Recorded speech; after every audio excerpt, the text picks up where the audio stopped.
Varinder, good morning, स्वागत है आपका। बताएं सर, कौन कौन से रिजल्ट्स आज आपने चुने अपनी लिस्ट में? Morning sir. I think result season का पहला पटाखा रिजल्ट फाइनली आ गया sir, and that is Oracle financial services, OFSS, जहां पे हम लोग बात कर रहे हैं between Infosys, LTI, Mindtree and all others. मुझे look at the growth, I think it was a sleeping giant, but जब उठा तो क्या उठा सर ये। मतलब कि 47% EBITDA मार्जिन है सर, जो ये कंपनी कर रही है। लॉट ऑफ अदर कंपनीज मेरे 20-22% से ज्यादा मार्जिन देखे नहीं है। आप सेल्स देखिए सर, 26% ऊपर quarter quarter, Y and Y की बात नहीं कर रहा हूँ। एबिटा 55% ऊपर था, मार्जिन जो 38% होते थे 47% हो गए हैं, और प्रॉफिट 77% ऊपर हो गया था क्वार्टर क्वार्टर।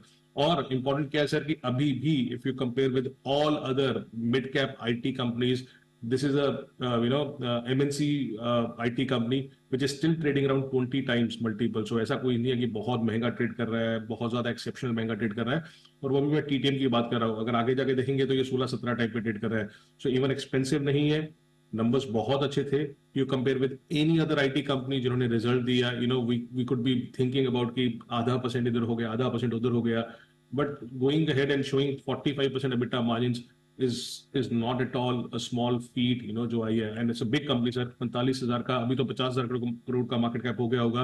उस हिसाब से आई थिंक पहला पटाखा रिजल्ट अगर मैं सीजन का बोल सकूं सर, तो क्लियरली ओरेकल फाइनेंशियल सर्विसेज था। सेगमेंट वाइज अगर देखेंगे, जो प्रोडक्ट लाइसेंसिंग बिजनेस है या IT सोल्यूशन बिजनेस है, सबने बहुत अच्छा किया सर। प्रोडक्ट लाइसेंसिंग बिजनेस में आप देखिए 30% ऊपर क्वार्टर क्वार्टर सेल्स आई। एबिट मार्जिन जो 42% होता था बढ़ के 51% हो गया।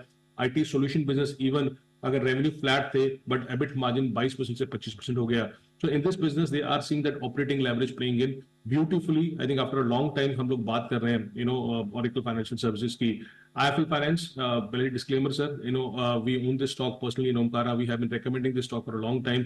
आई थिंक अगेन अगर हम लोग बात करते हैं पूरे ये बैंक्स के बारे में क्या हो गया है, बट NBFC स्पेस में this was a very very solid numbers given by IIFL finance. और इंपॉर्टेंटली क्या है सर, अभी भी 10 का पी पे ट्रेड करता है स्टॉक, 10 पी पे ट्रेड करता है।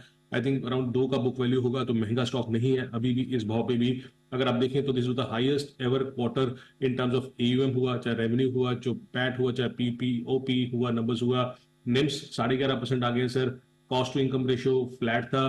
प्रॉफिट जैसे मैंने आपको बोला 30% ऊपर था। इंपॉर्टेंट क्या सर, एसेट्स अंडर मैनेजमेंट जो 34% ग्रो हुए वाई एंड वाई, और 6% ऊपर हुए quarter quarter. ROA almost 4%, ROE almost 20%। As I said, valuations again still attractive, I think. But Pataka, Oracle Financial Services, IIFL Finance, solid set of numbers coming in.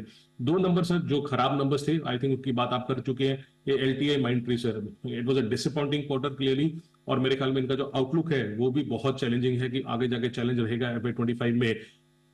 Club करना चाहूंगा sir, ये 30 times, almost 30 times FY25 पे trade कर रहा है, तो महंगा stock है सर, कुछ सस्ता स्टॉक नहीं है। एंड दैट इज वाई जहां पे भी थोड़ा सा डिसअपॉइंटमेंट आता है, वहां पे आपने देखा है कि यहाँ पे मार्केट किस तरीके से रिएक्ट करती है। लोग एक्सपेक्ट कर रहे थे सर ऑलमोस्ट 1.5% रेवेन्यू ग्रोथ होगा, उसके सामने आधा %, 0.7% आया, तो वो खराब था। अगर आप उनका टोटल कॉन्ट्रीब्यूशन देखेंगे टॉप 5 क्लाइंट से, वो उतना बढ़ा नहीं है, 3.5% बढ़ा। पहले उन्होंने 8.5% वाई ऑन वाई किया, तो उनको वहां पे प्रॉब्लम आ रही है। अगर आप एडजस्टेड एबिटा देखेंगे, नॉट एबिट, एडजस्टेड एबिट देखेंगे, वो डिक्लाइन हुआ 2.6%। प्रॉफिट आपको अच्छा दिखेगा बिकॉज अदर इनकम 53% ऊपर ग्रो की थी। महंगा स्टॉक है, it was very disappointing from LTI Mindtree. Even ICICI Pru sir, अगर आप नंबर्स देखेंगे तो आई थिंक जो VNB मार्जिन होते हैं वो बहुत ज्यादा कॉम्प्रेस हो गए हैं। आई थिंक VNB ऑलमोस्ट 30% नीचे था, मार्जिन 510 बेसिस पॉइंट नीचे थे, बिकॉज एडवर्स प्रोडक्ट मिक्स था इनका, और APE ग्रोथ जो एनुअल प्रीमियम इक्विवेलेंट होता है उसका भी ग्रोथ म्यूटेड था। तो ये दो कंपनी थी सर जो बहुत खराब किया, LTI Mindtree and ICICI Pru, but पटाखा has to come from Oracle financial services. Okay, तो ये है आज के लिए ढेर सारे नंबर्स, जिसमें ओरेकल फाइनेंशियल सर्विसेज और वरिंदर आपके बात करते करते स्टॉक में और जबरदस्त एक्शन देखने को मिल रहा है। 17% अब ऊपर है, एक टाइम पे लगभग 20% भी ऊपर होता हुआ दिखा है। 6035 का लेवल छूता हुआ ये है आपके लिए ओरेकल। बहुत बहुत धन्यवाद आपका समय देने के लिए और नतीजों का पूरा विश्लेषण देने के लिए। और दीप, मैं बताना चाहता हूँ कि ओरेकल फाइनेंस 1 जनवरी को जो हमारा स्टॉक ऑफ द ईयर था 4,364 रुपए पे, जिसका तीसरा और बड़ा टारगेट 6,000 रुपए का था, आज ये 6,000 रुपए का टारगेट अचीव होता हुआ 6,035 का हाई बना चुका है ओरेकल फाइनेंस। ऑल टारगेट बहुत बहुत बधाई अनिल जी, बहुत बहुत धन्यवाद। बिल्कुल, ये तो आइडेंटिफिकेशन के तौर पे बढ़िया आइडेंटिफाई किया, और जिस लेवल पर क्या है, बहुत अच्छे समय पर और आइडेंटिफाई हुआ है और बहुत ज़्यादा और बहुत जल्दी रिटर्न्स भी दिए।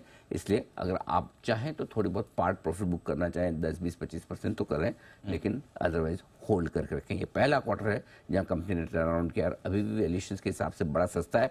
आईटी सेक्टर इस साल का फ्लेवर है, इसलिए हड़बड़ी बेचने की जल्दबाजी बिल्कुल भी न करें। इन्वेस्टर के तौर पर हैं तो बने रहें, डटे रहें, टिके रहें। ये आपके लिए राय है ओरेकल में अब भी।